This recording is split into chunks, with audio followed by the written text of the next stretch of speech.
محترم بیتاب اللوری صاحب حضرات، ہمارے یہاں کی محفلیں ختم نہیں ہوتی ہیں بلکہ اگلے سال تک کے لیے ملتوی کر دی جاتی ہیں۔ میں دعائیہ کلمات کے لیے حرف التماس لے کے بڑھ رہا ہوں۔ حجت الاسلام، آپ لوگ وہیں بیٹھے رہیں، کم سے کم دعا پڑھ کے چلے جائیں۔ حجت الاسلام والمسلمین عالی جناب مولانا مظاہر حسین صاحب قبلہ کی خدمت میں کہ دعائیہ کلمات کے ذریعے اگلے سال تک کے لیے التوا کا اعلان کریں۔ بآواز بلند نعرہ صلوات۔ سب لوگ کھڑے ہو جائیں، انشاءاللہ تعظیم میں امام زمانہ کی اور دعا امام زمانہ کی تلاوت کریں۔ بسم اللہ الرحمن الرحیم۔ اللہم کل ولیک حجت ابن الحسن صلواتک علیہ وعلا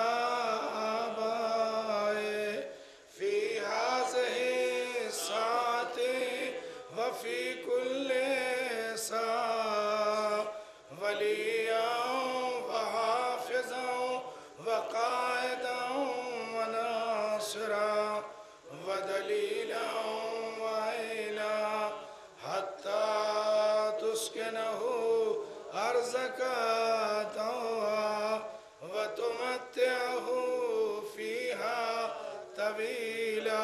اللہم خدایا اس جشن کی مبارکبادی آپ تمام مومنین کی طرف سے ساکن غیبت حضرت امام زمانہ کی خدمت میں پیش کرتا ہوں۔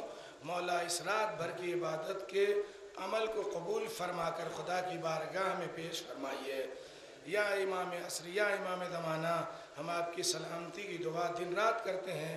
ظاہر ہے کہ ہمارا کوئی عمل پورا نہیں ہوتا جب تک کہ دعائے سلامتی امام زمانہ جو ابھی آپ نے پڑھی ہے۔ خدا امام زمانہ کے صدقے میں ہم تمام چاہنے والے جہاں جہاں بھی ہیں ان کی جان مال عزت آبرو کی حفاظت فرما، تمام مومنین کے رزق میں برکت عنایت فرما۔ پروردگارہ جو جس کے دل میں مراد ہو اس مراد کو بحق باب الحوائج و باب المراد پوری فرما۔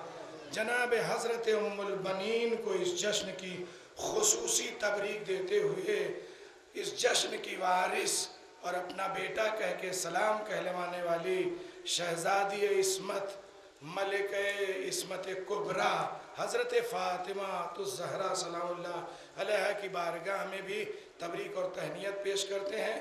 خدا اس جشن کے منعقد کرنے والے مومنین اور جو بھی تعاون کرنے والے یا جو بھی بچے ماشاءاللہ اس سلسلے میں بہت کوشاں اور بہت محنت کرتے ہیں، خدایا ان کو ہر طرح کی ترقی عنایت فرما، ان کی توفیقات میں اضافہ فرما۔